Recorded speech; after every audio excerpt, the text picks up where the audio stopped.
You hit the old button there. Hi, welcome everybody to Comics, Culture, and Art. A chance for everyone to get a chance to meet the artists, the industry experts, the people who are actually in the know for the comic industry.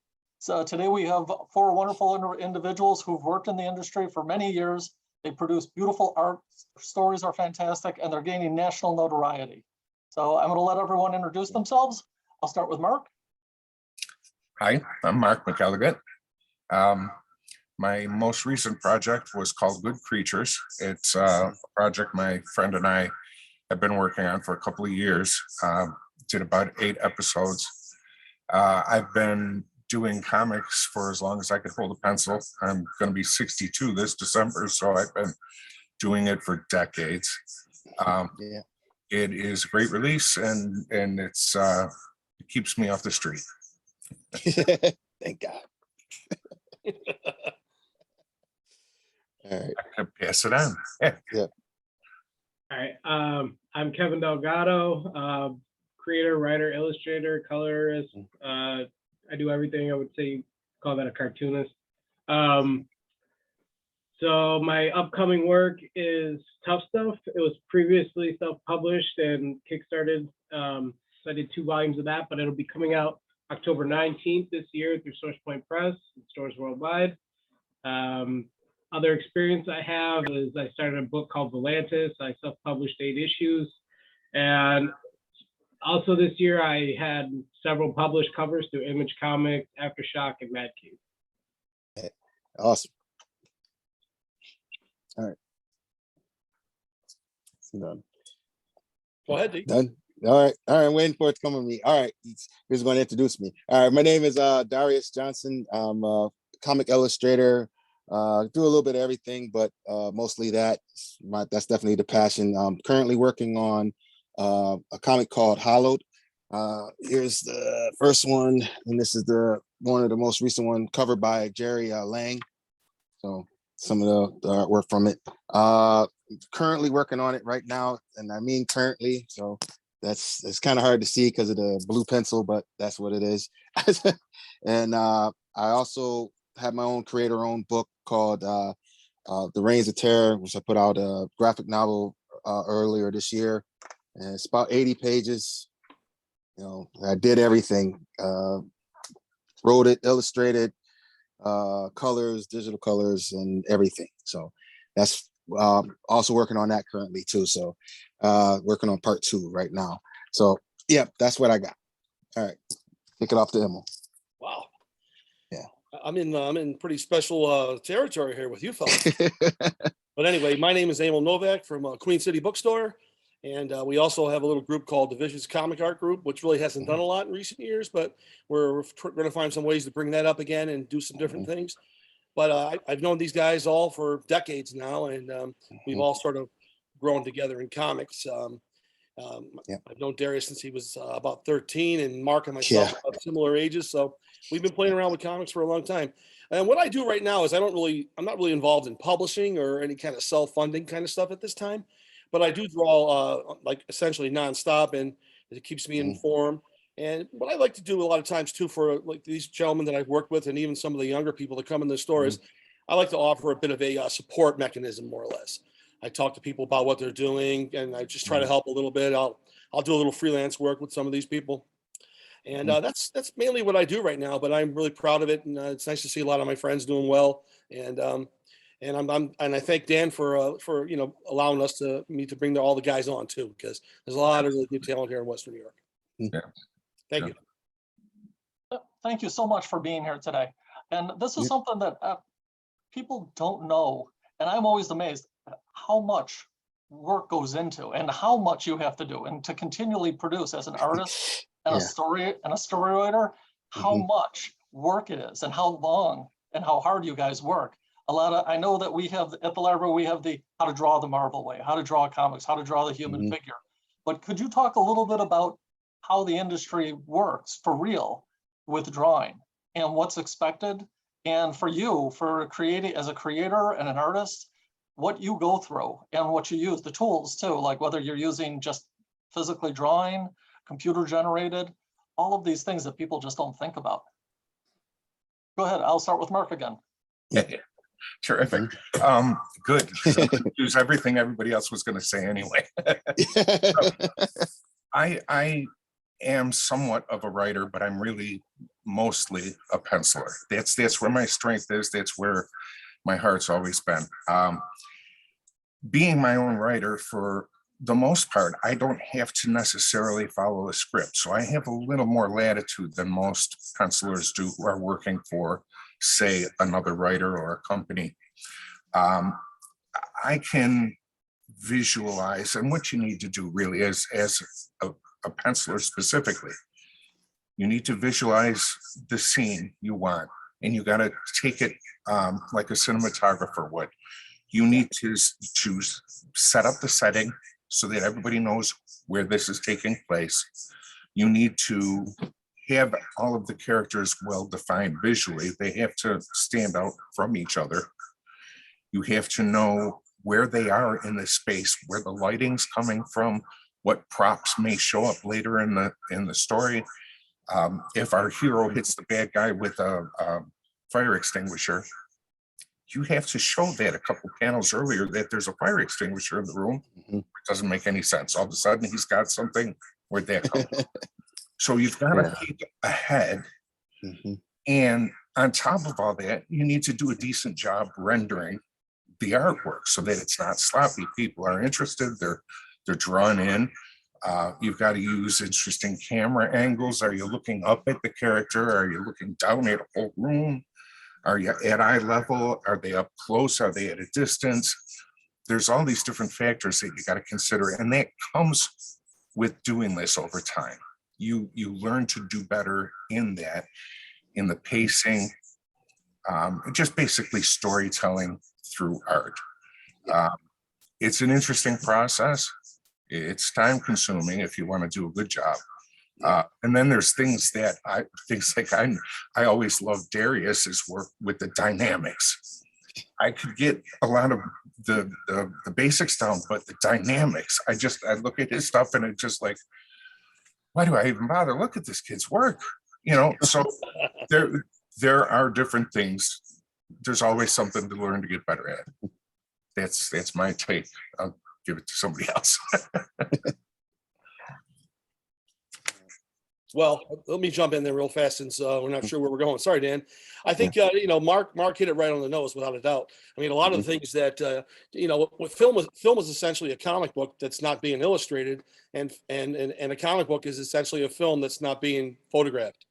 So if you think about your light source, you can do almost anything, and if you throw your dynamics in there in a decent story, and your narrative moves along, it's really quite simple. I mean, it's easy for us to say it's simple. It does take time.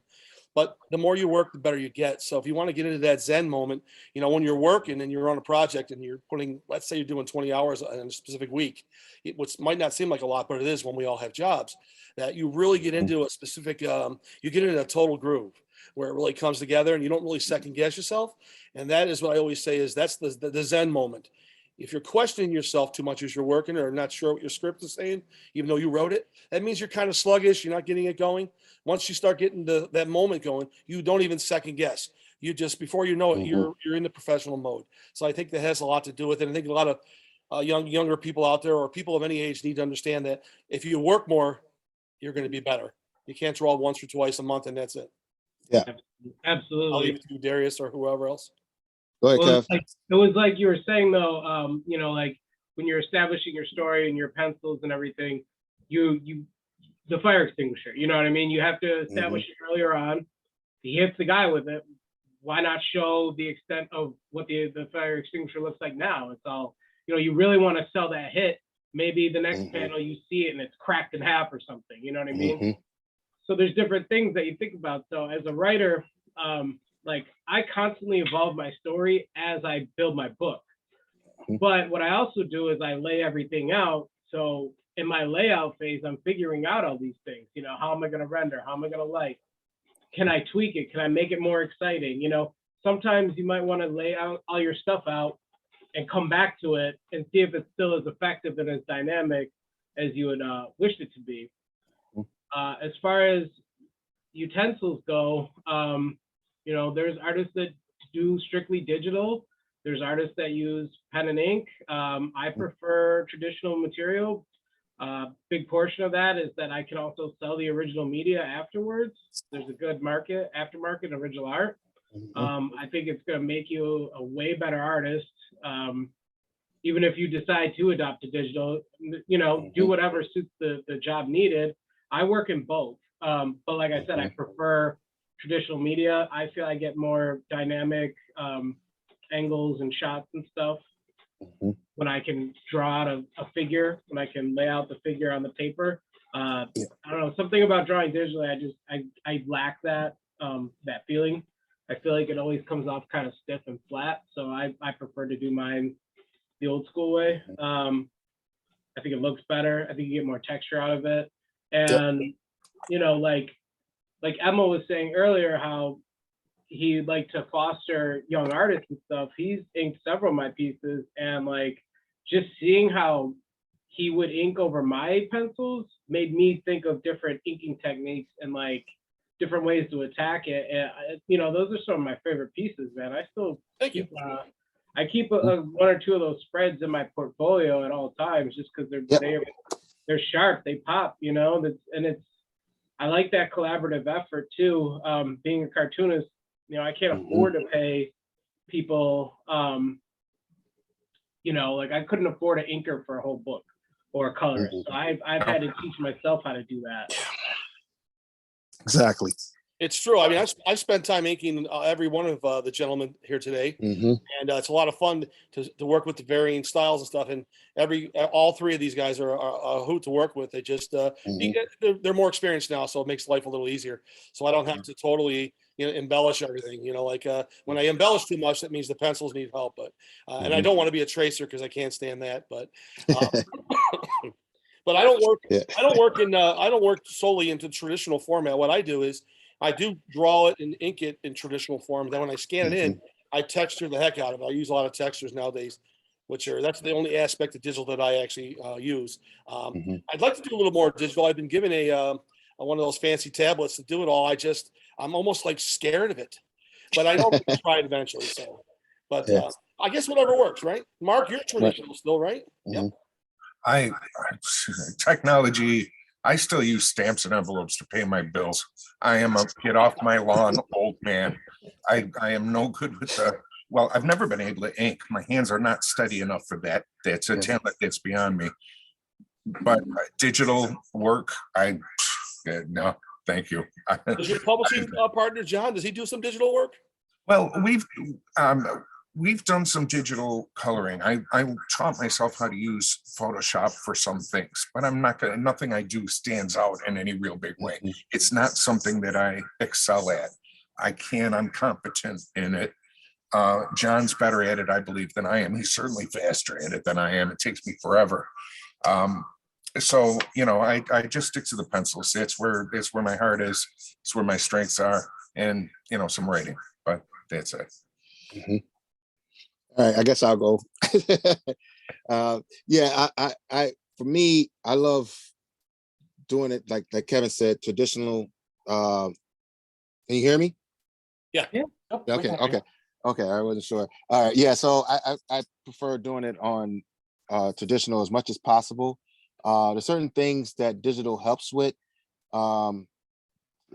Sometimes I've even corrected some stuff that just didn't look right. So I'll go in digitally and correct it. Especially now that using I have a iPad and I use Procreate pretty much exclusively, and to do my coloring and stuff like that. There is some stuff I'll completely ink digital. It depends on the job. But I'll still draw it on paper first and then ink it. Because it's a little faster actually to ink it in the digital format. It's a little quicker, especially when it comes to Emma was saying about the textures and everything. That stuff is there, and you can really pile it on. It's a lot easier than using some of the different techniques that you would have to use if you were doing it traditionally. Using sponges and everything like that. Doing the zip tone and everything, or half tone. whatever you want to call it now. So yeah, for me, I do prefer to approach it that way. I don't do layouts that much. I usually, when I lay something out, it's right on the page. I'm going right into it next. I just keep building on it. Yeah, do the same thing. So, Kevin's Yeah. got that. Was that Yeah. real Zipatone there?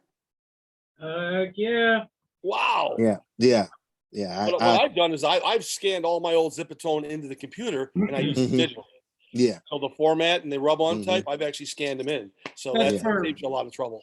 And I don't pencil much either. I use a layout and I finish in ink. It's really a weird thing, but that's what I do.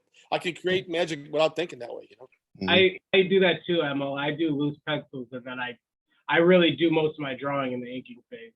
That's the only way you can get it done, really, if you think about it, because you're not a full-time penciler on a project. You're the penciler and the inker and the colorist. Yeah. You got to speed it up.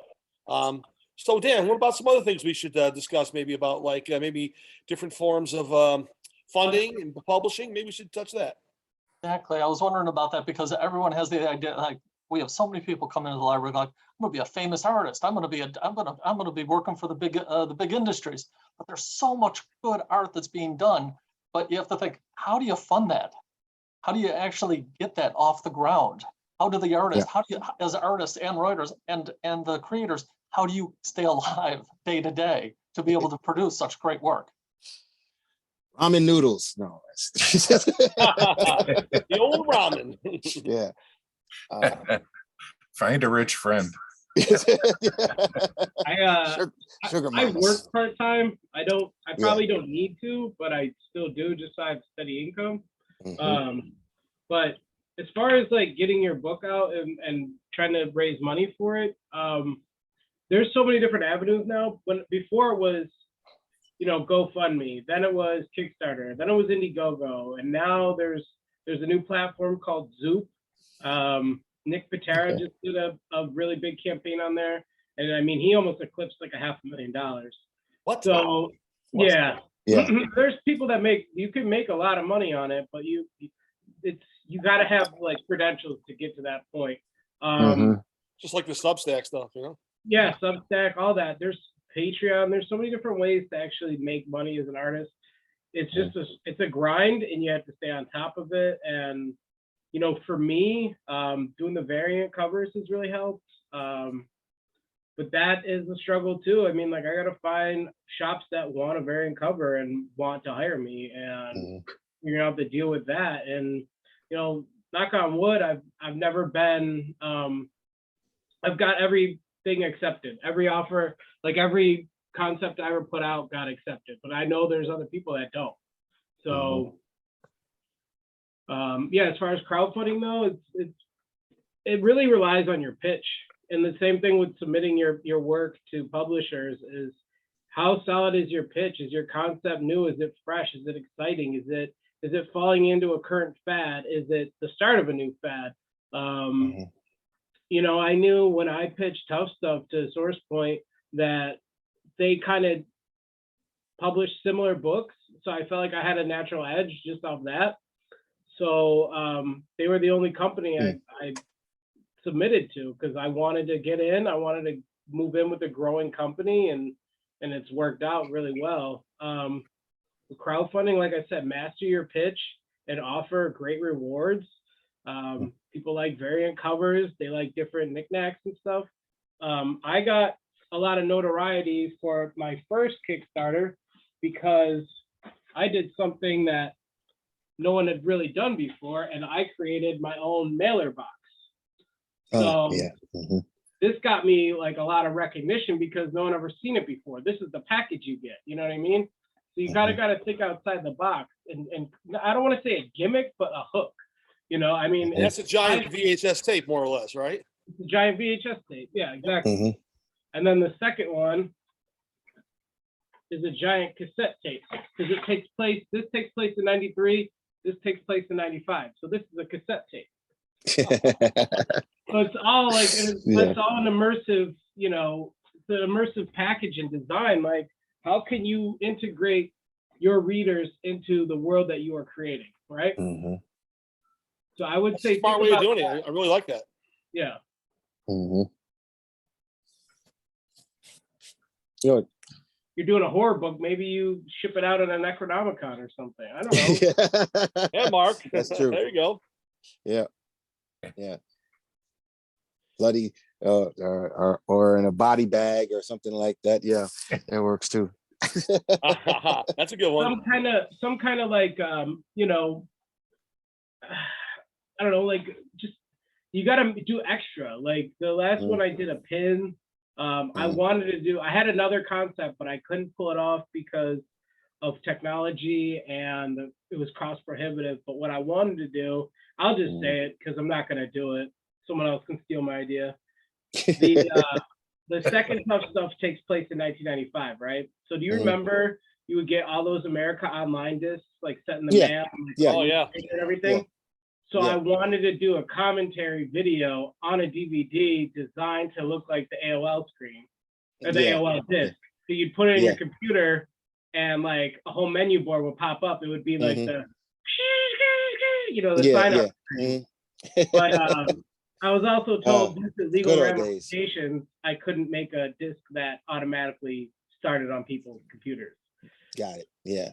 Yeah. Plus a lot of computers now. No one even has CDs. They don't. Yeah. Unless you got an older one that you kept around. Like my Mac still works. I got an old Mac sitting here. It still works. I can watch movies on it and stuff like that. It's not great for actually going on the new internet, but other than that, I can still use it for other stuff. Yeah, you can still compute. Yeah. What about I know some of you guys have printed before. What are some of the printers that you like to use, I guess?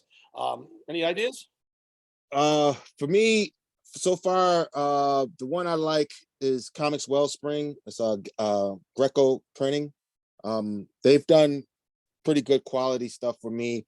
Like I said, I printed this, it's like I said, it's 80 pages, great glossy cover. They actually did a great job on the spine because, I wanted, that format. And, the colors held up properly the way I wanted it to. Nothing got lost in the creases. I've seen some books from the big publishers and stuff gets lost in the creases. And I was like, oh, I don't want that. I'm already, I'm pushing my own thing. I'm trying to get people interested in my own thing. I don't need those complications. You don't want, you're going to have your own mistakes and everything like that, but you don't need that kind of stuff being a problem. And they've been pretty good with me. So plus their stuff, it's been pretty cost effective for me because I paid for that one out of my pocket. I didn't do a Kickstarter for it. So I just for Hollowed we did Kickstarter campaigns all of them have been pretty successful. So that has been a good experience for that. My partner Casey, he's a lot better at that stuff. He's got the gift of gab when it comes to that type of stuff. He's the Barnum and Bailey. He's that guy. He knows how to be that person. And you need that. You do need that to be successful in any venture where you're starting out, and you want people to give you, their hard-earned money, and you need someone who knows how to be convincing, but also someone that also is actually still trustworthy. Use the word convincing. It's the short of that is conning. So but you don't want that, but you want someone that so I appreciate having him as a partner. We met at the Buffalo Comic Con, and that was the first time meeting him, and he saw some of my stuff and he started pitching me some ideas of what he wanted to do. He's originally more of someone that's more interested in doing film. I mean, he loves comic books. He does comic books, but he hadn't written one before working with me. So that was a learning curve for the both of us, getting each other's language down, and that's that's one of the things. I'm not always the greatest collaborator because I like being the only cook in the kitchen. Yeah. You know, but I do know that I need help. You know, so that that's appreciative there. So that's some of my experience with the doing the crowdfunding, doing self-publishing and stuff like that. That and like for me, like I said, Greco printing, they've been pretty good with me. There's and usually they're pretty fast too. They're usually pretty fast. So and the I haven't had any quality issues. I don't know if anybody else has had those problems, but I haven't. So you know what? Go ahead, Kevin. Go ahead. I use them too as well, and they keep getting better as far as the services that they provide and like different printing techniques, and it's true, they're pretty quick. Haven't really had any problems. I've had a couple like not print issues. They printed a couple wrong different versions of my books, but that's because I'm sending them like 5 different print versions at once. So like confusions, that's there. They've worked it out. I have a good relationship with them, and they promote Tough Stuff a lot because I was one of their first holofoil books. Oh, so yeah. They whenever they're promoting their products, Tough Stuff's usually on there. You know what else I was going to say? We didn't really get a chance to reference a lot of the younger comic illustrators work digitally, and they grew up in that age of digital. And Yeah. I don't think it doesn't really take anything away from the quality. They find it's faster and it's more efficient for them. But they're also very much in tune with other friends that are really good with the internet and all these different websites you can go to help make your comic book sell, like let it go viral and stuff. So I think the younger digital type artists who are just who don't do regular hard copies just need to find some friends at school who are really savvy in it, and you just need like Darius said, you need somebody to be your front man, your PR man, and it can handle all the corresponding with any of your Kickstarters or any other form of self-funding. I think it's real important, and if you don't do it, it ain't gonna work. I hate to say it, but so that's what I wanted to throw that in there. So thank you. Yeah, I was at Raid Studios last week in Toronto. Yeah. And everyone there was working digitally. Yeah.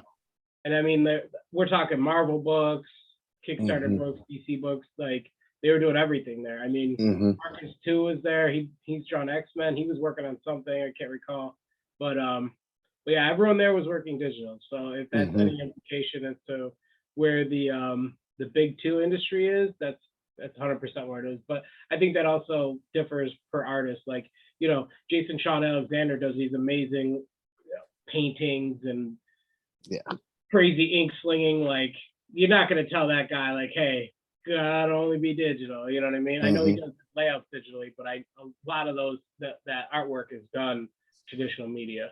Yeah. He does. He draws stuff on. Yeah, he definitely does stuff on giant board.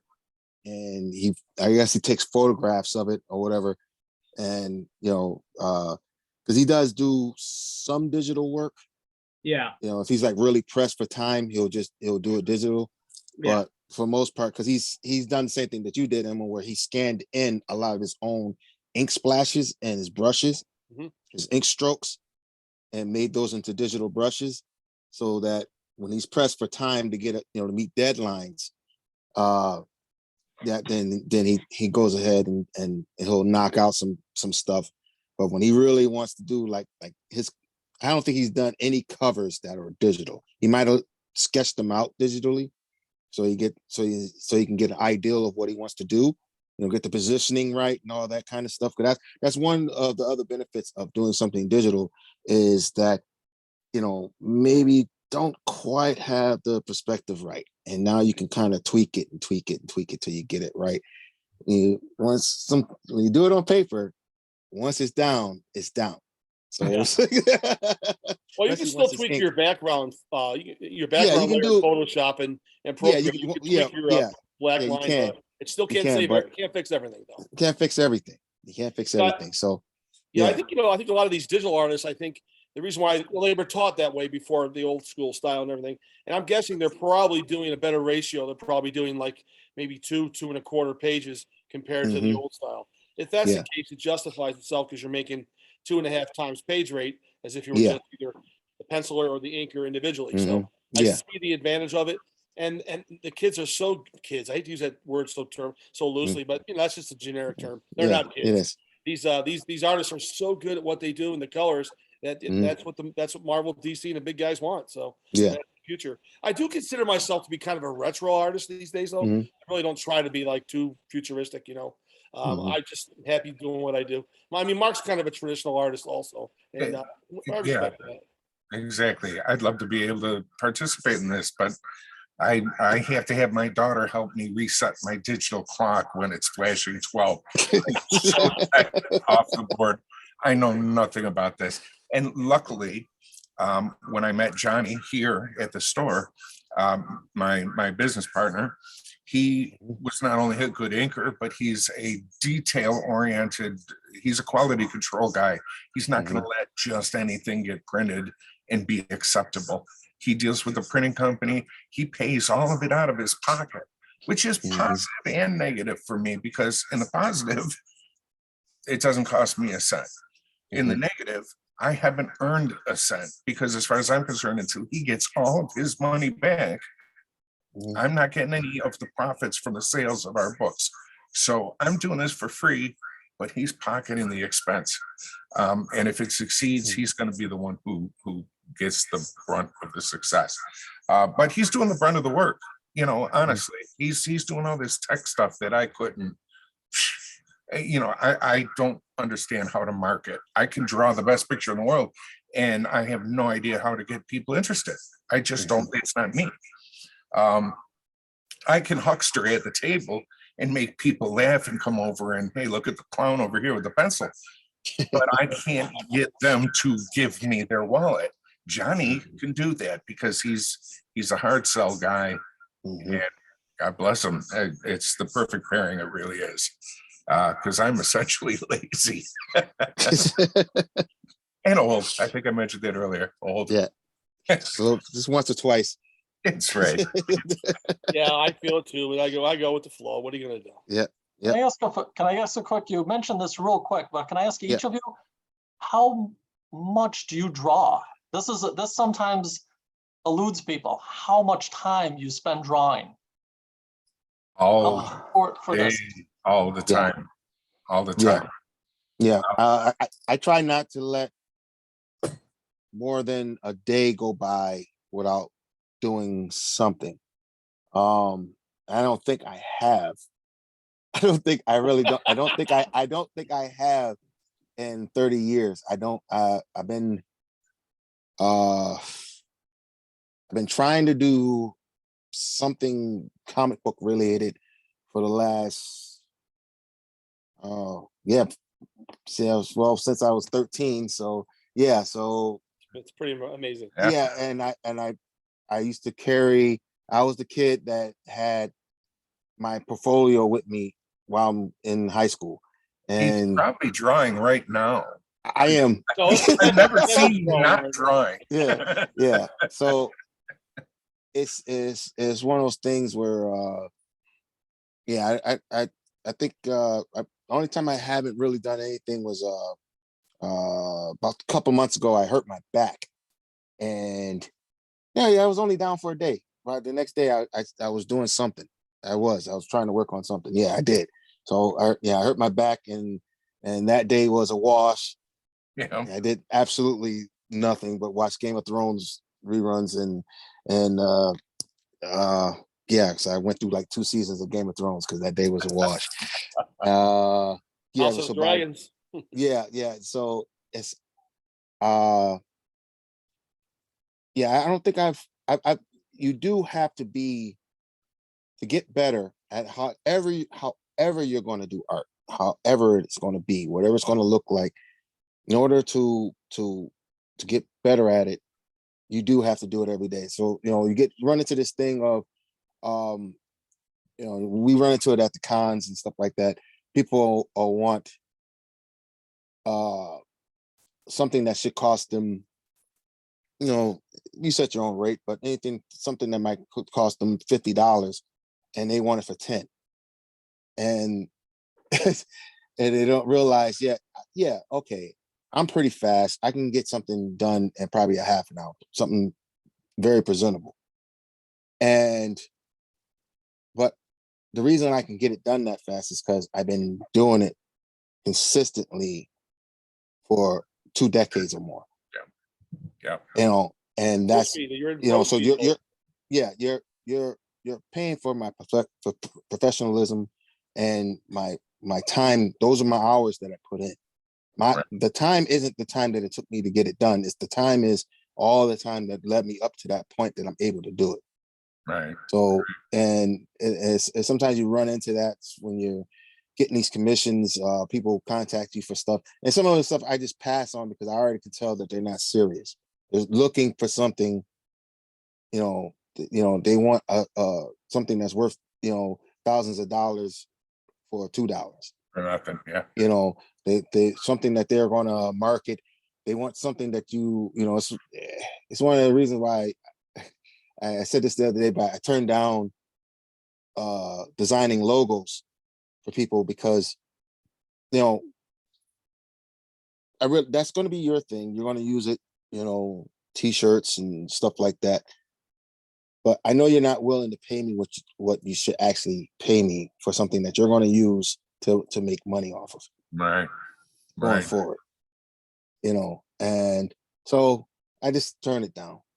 It's not worth the $200, $250 you're going to give me. It's just not worth it.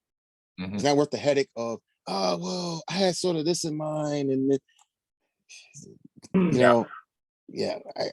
just go away. Sometimes, yeah, I rather, I rather not deal with it. This is also my escape. I don't ever want it to be a headache. You know what I'm saying? This is I find joy in this. Even when I'm drawing something that's hard, I'm still enjoying it. Mm-hmm. Right? So, but if I'm doing something that for somebody else and it feels like work, okay, you gotta go. You didn't sign up for that. Yeah, absolutely. Speaking of hours, I do about 10, 15 hours a week, and I work at my speed, which is pretty fast. And I probably get about 20, 25 hours worth of quality out of working 15 hours. I couldn't work 25 hours with my regular family and store schedule, but it takes the edge off because I got a lot going through my mind because I got a couple businesses and it's just the life that, I lead, I guess. I inherited it, and it's not the end of the world. I'm not complaining, but I can only do it because I work every day, and Kevin can vouch for it also. Since I met him a few years ago, he's been working nonstop. You think he's been working for a decade on comics? I think it's only been maybe 5 years or something like that, or maybe a little longer. Because you're a pro now. That's why. Yeah, about 5, 6 years. As far as the hours I spend drawing, let's see. I work day job probably about 6 hours a day, add an extra hour to travel and stuff. I generally make sure I draw from 8 o'clock at night till 12, 1 every day. And then after that, I draw until I'm tired. And then when I get tired is when I do my coloring. And I'll color until I pass out. So I generally spend about 8 hours a day at least working. And I usually have a pretty stout commission lineup at any given moment. I do a lot of cover art. I do a lot of promotional stuff. So I'm constantly working, and then on top of that, I make my own books. Unfortunately, I need to stop. I need to start saying no to these commissions because I got to get books done. And being that I do every process, every stage of it, it's very time-consuming. So like a book can take me 6 months. That means I can only really put out and promote 1 book a year. Yeah. And I'd like to do more than that. I had my situation is this: if my heart's not in it, it's not going to be good. It's not going to be as good as the work I can do when I'm enjoying it. And that's what Darius was saying about it becoming a job instead of joy. at some point it crosses over and it becomes very, you can tell. And it's like any other creative endeavor. A musician has to play his instrument all the time to stay sharp on his instrument.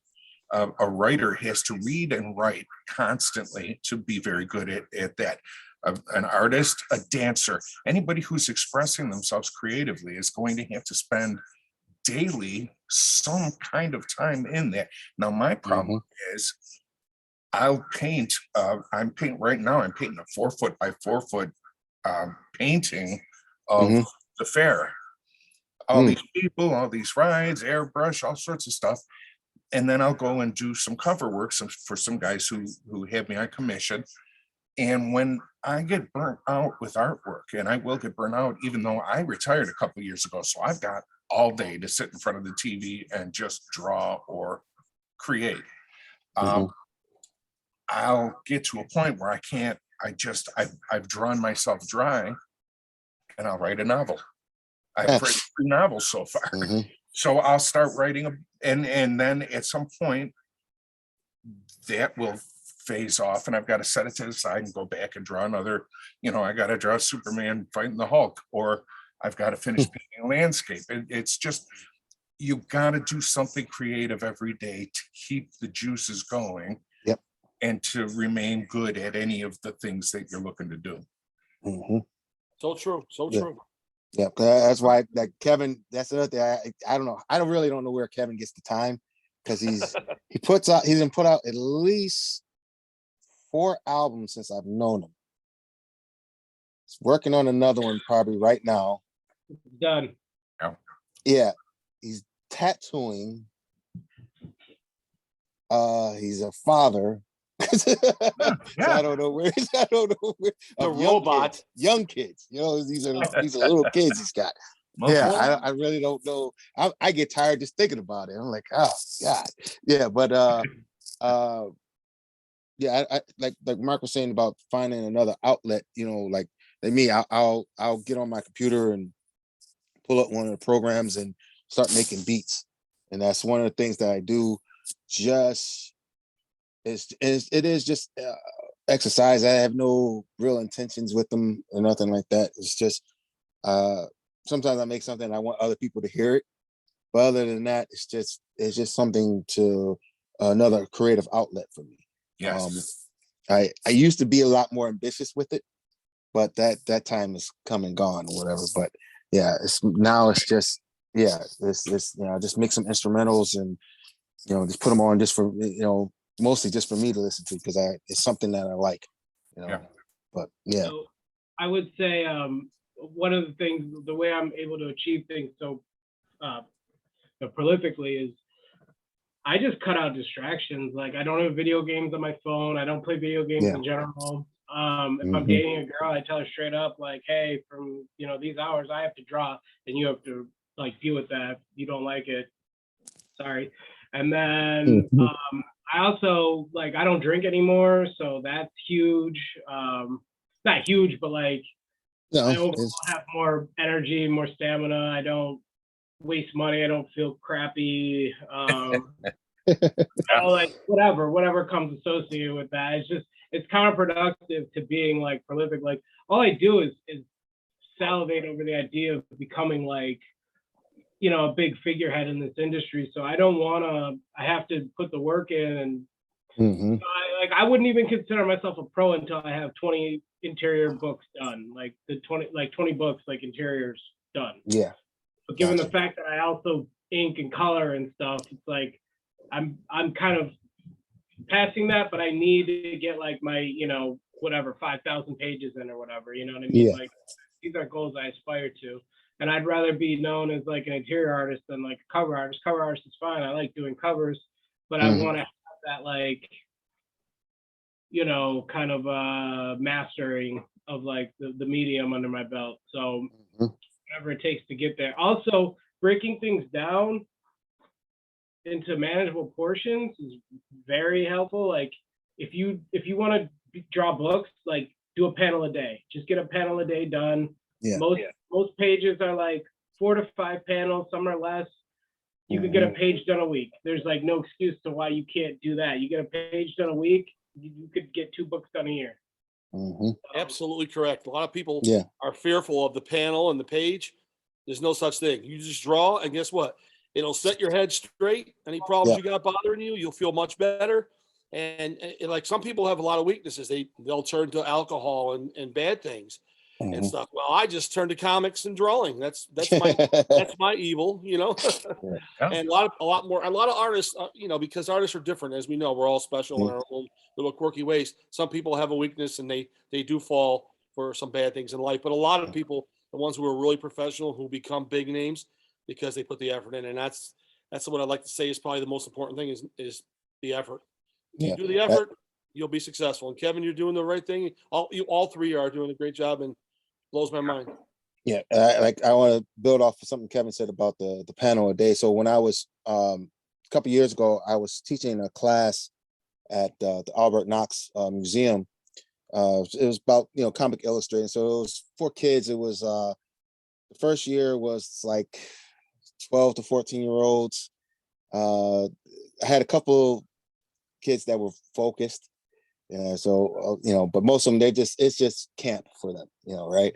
And then the last 2 years, I had kids that were much older, still in high school, but much older. And it was just for the summer, just for like a week or so.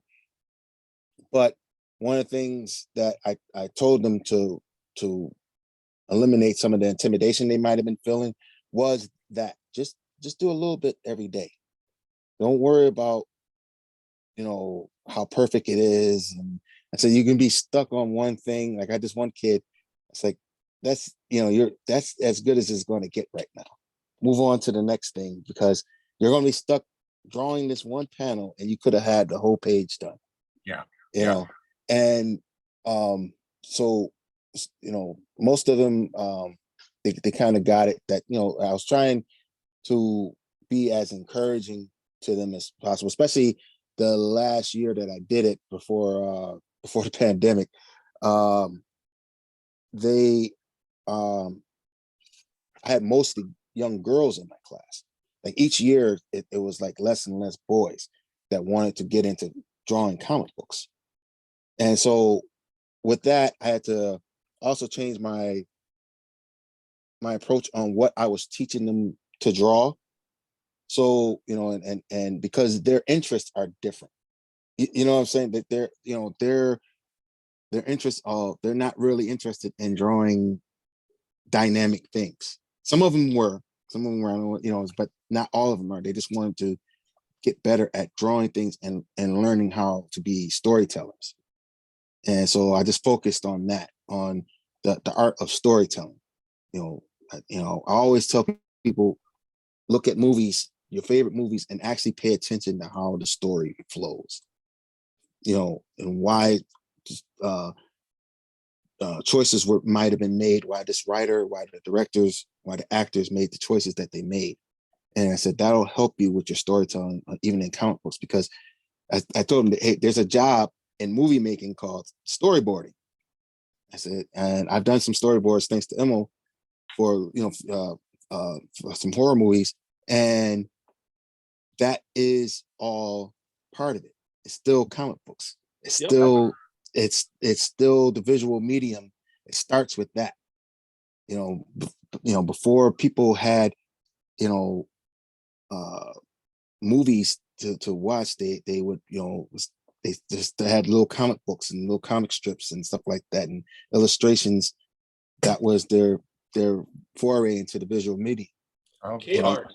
Back to cave paintings. Cave Yeah. paintings. Where it started. I mean, people have been drawing since day one. Yeah. So anyway. If you had any more questions. Yeah, actually, we're getting near our time, but I just want to really ask also, you've got all this work, and how do you get it out there? How do you sell it? How do you is it online? Is it conventions, the stores, the like indies? How do you get your work? All of the above. Well, what do you see that's that but it might be different for everybody, but what works for you?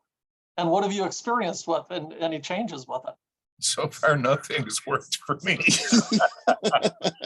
Honestly, my best bet is after Johnny pays to have them printed, we bring them to the conventions and we sell them face to face to people. Hopefully, word of mouth spreads. And you gotta be unique. I've gone from superheroes to monsters to superhero potatoes. You know, you do the absurd. That's a gold Oh, mine it right there. catches. I mean, it's like Lady Gaga wearing a meat suit. It catches attention. It's something, and it's like afterwards you realize, yeah, she's a good singer also, but the meat suits what got her attention. And I don't know. I haven't found the answer. Any of you guys come up with the answer? I'm writing it down and stealing it because I can. I think yeah, I like doing it, especially for what we're doing at the level that we're doing it at. The doing the in stores and doing the conventions is what helps get it out there. The internet's fine, but it's comic books. People still want it in their hands, and it helps as far as like Kickstarter. Most Kickstarters, so when you do that, your initial buyers or whatever supporters, they're going to get the books first. That's part of the perks, right? So you're mailing them out, so in that sense the internet is helping in that sense as well. It's a marketing tool. I haven't quite figured it out either, because I haven't figured out how to break the algorithm, Mark Zuckerberg's algorithm. I haven't figured that out yet. So it's but you do, I think the shows and doing, like I said, in stores and stuff like that, I think that helps the most, because then you're actually reaching your actual audience, people that are actually interested in comic books. And depends on the shows. Some shows are, you feel like you're at a zoo, and you're not on the right side of the cage. Right. It's you're the one that everybody's walking by pointing at, and that's all they're doing, so that's something that's changed. I don't know if it's because of the movies. I don't know if it's because of you got more celebrities at these things now. But there's a few shows where it's still a good comic book audience that want, that are there to meet the new artists, see what they can see, and they, there's people out there that strictly only want underground stuff. So I think Kevin has that experienced that a lot, because tough stuff is weird and it's going well. It's really weird. That's what I did by doing this. Yeah. See, there it is. Oh, that's the one you started earlier. Yeah. Oh, that's what you've been doing over there. I thought you were looking at Sports Illustrated or something. Just kidding. I would say, as far as getting your book out, is you're ultimately selling yourself, right? Your books are a reflection of you. For me, I sell my passion.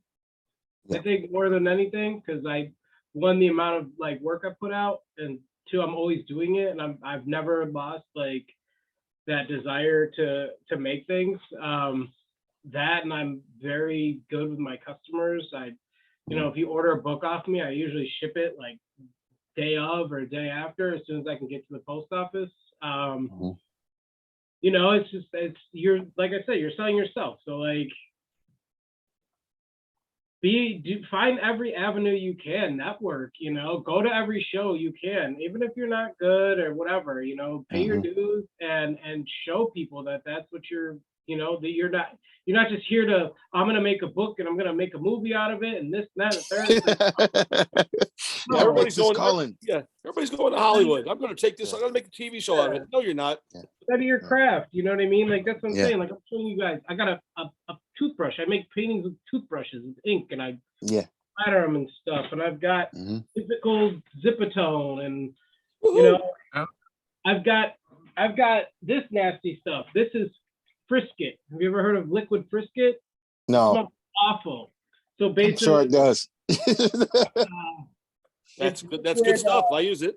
Yeah, it's liquid masking tape, and it smells horrible. But I'll use it to Mhm. get certain textures on my original pieces. Mhm.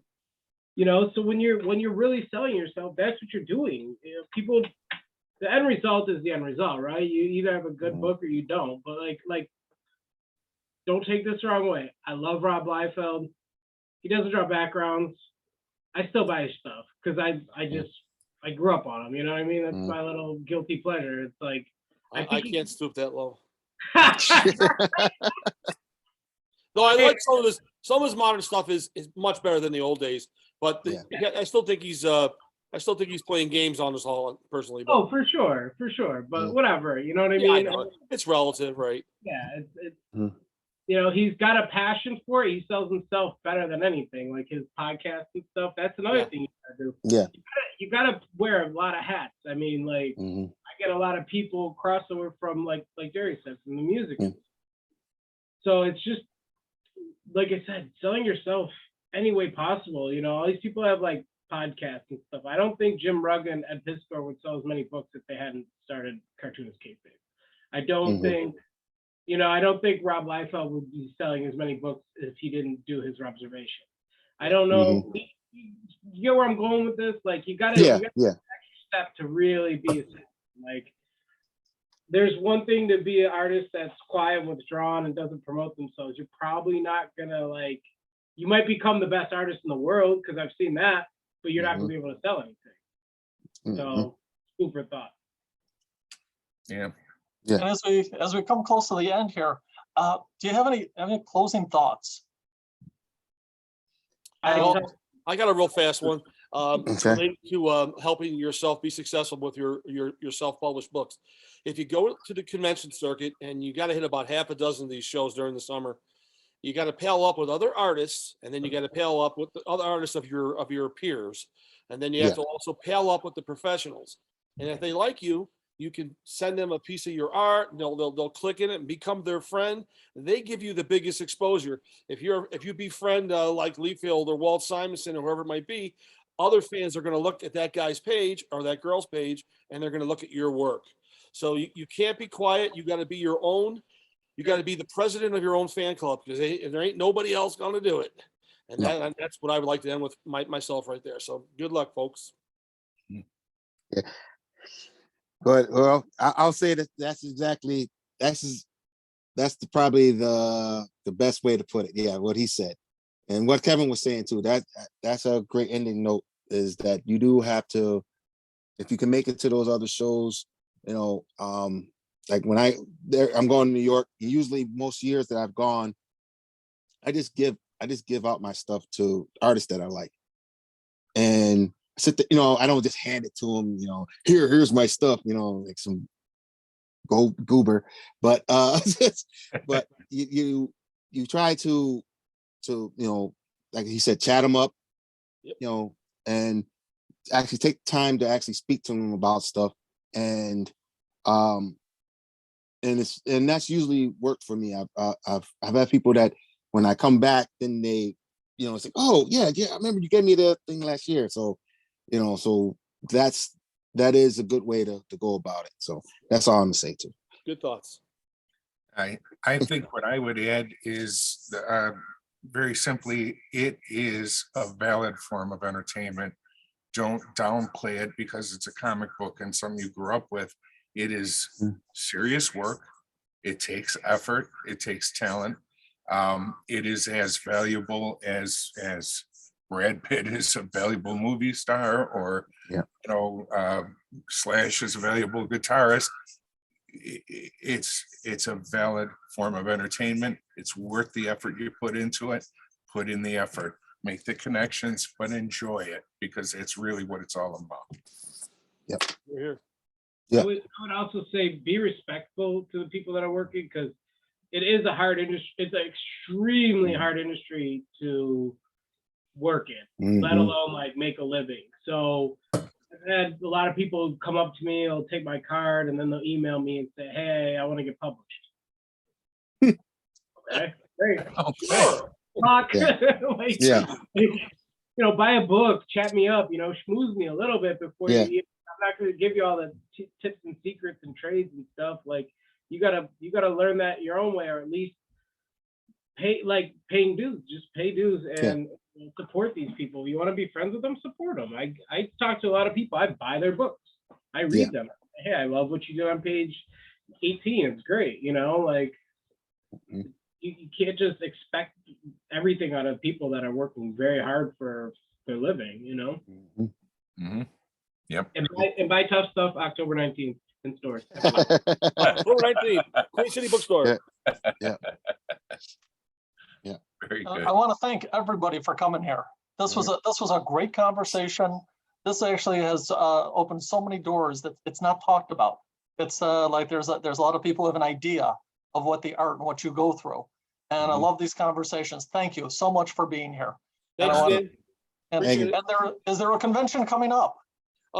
Next Buffalo Comic Con is Saturday, October 15th, and we're going to be celebrating a lot of like local guys, and we're going to try to bring in a couple of upper level professionals if everything goes well. And that's where we're at. It's just look for the Buffalo Comic Con website.com. Thank you. Again, thank you very much. So, and we hope to talk to you again soon, or at least see you maybe as a speaker in one of our libraries. Okay. Anytime. We're always good. All of us are good. Thank you. All right.